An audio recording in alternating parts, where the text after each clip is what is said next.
And joining us now for insight and analysis of the debate is Josh Blank with the Texas Politics Project at the University of Texas. Thanks for being here, Josh. Appreciate it. Thanks for having me back. So as we see there, each one of them thinks that they won this debate. As you watch, as a political observer, who do you think won and why?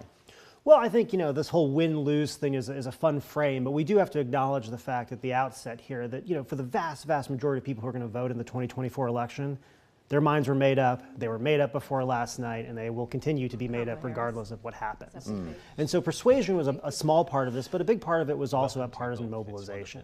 And so I think when looking at this and answering that question and sort of setting myself up a little bit, I'd say this. Vice President Harris was much more successful last night in really achieving a number of her goals, and she had a number of them, and she had a difficult task before her. I think, President Trump had a real hard time staying on message, which was really his only goal last night, to talk about the economy, to talk about immigration, to try to tie Harris to Biden. And he had a hard time doing that, partially because of the way that Harris really commanded the debate. And some say that she baited him in several instances as well during that debate. She also did a fairly good job of pointing out things that Donald Trump has said and done in the past that might make those important swing undecided voters, might make a difference to them. But did Kamala Harris do enough when it came to spelling out policies and what she stands for, especially on issues that are important to the country and specifically here in Texas, the border and the economy? I think that remains to be seen. I mean, this idea that, for Harris to be a viable, candidate at this point, she needs to lay out specific policy proposals, seems to me to be a new creation of the media in some ways and a reaction to her recent entrance into the national conversation here.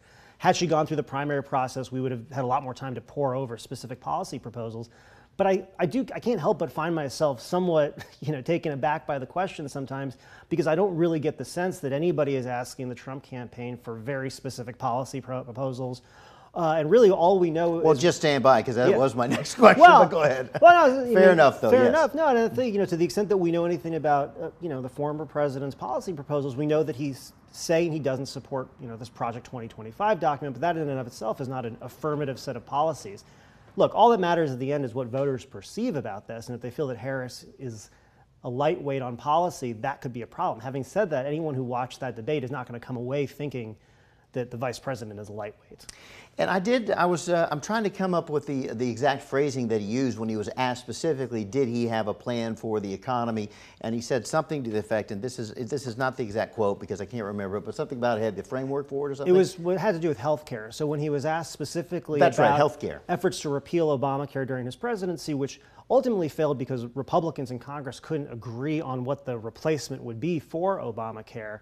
But the president had pushed very often for that, and one of the issues that they asked him about was, do you now have a plan to replace Obamacare? Because this was ultimately the problem. It wasn't the repeal. All Republicans were for the repeal. Mm-hmm. It was about what to replace it with.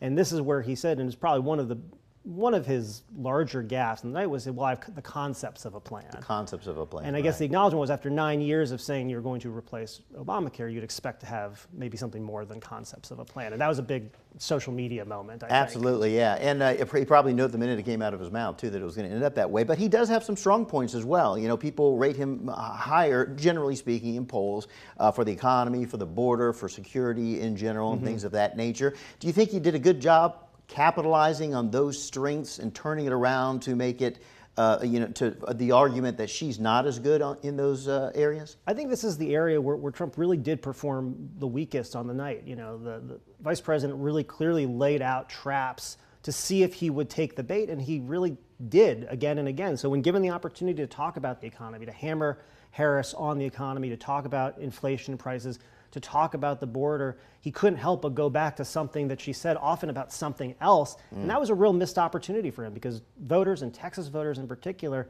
say these are the problems that matter the most, and these are the problems that they trust him to handle.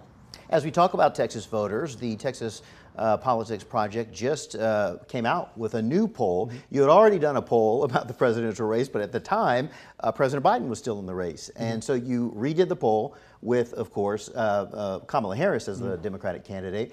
What are the major highlights of this poll and the differences between the Biden poll versus the Harris poll? Sure. Our last poll was conducted before the last presidential debate, in which President Biden performed so abysmally, quite honestly, that he left the ticket.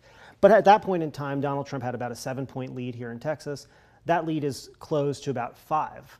One of the, in a race against Harris. What I think is interesting and what's happened is what a lot of people have noticed. Democratic enthusiasm has increased dramatically since June. Republican enthusiasm has certainly tapered off a little bit. But I think an underappreciated aspect of the entire summer, and it really has been a historic summer, is as much as we focused on Harris and her ascendancy to the Democratic, the top of Democratic politics, Donald Trump also in many ways had a good summer politically. And it's, he had a convention, he survived the assassination attempt, and this really rallied Republicans and his base voters back to his cause in a way that I think he's going to need going forward. And so to the extent that after all of this we say it's a close race, it is a close race, but now we can say, Democrats are really behind Harris, Republicans are really behind Trump, and it's really about fighting over the margins.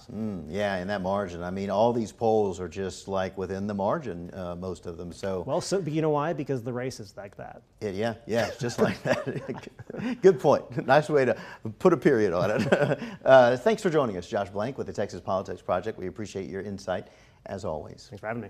And we'll be right back. Stay with us.